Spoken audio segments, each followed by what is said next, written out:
আমার বরকে আমি ফোন করে বলেছি যে আমার খুব পেটে ব্যথা করছে আর আমার একটু পেটে সমস্যা আছে, এই নিয়েই বলেছি। আজকে 1 এপ্রিল, ও আসছে,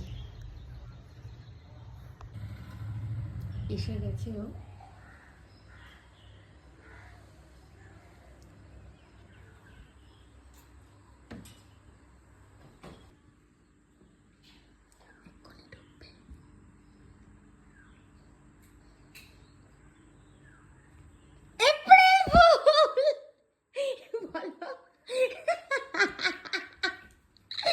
আজকের দিন কি আর পাবো বলো?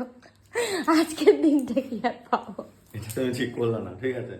আমি সব কাজকর্ম ফেললা দিয়ে তাড়াহুড়া করে আসলাম। তুই কি ভাবলা যে আমার বউ বোধহয় যাবে কাটে? সরেন যা, উল্টা পাল্টা কেন কথা বলতেছ? এপ্রিল ফুল, এই বলো, আমি যদি এটা না বলতাম তুমি বিশ্বাস করতে?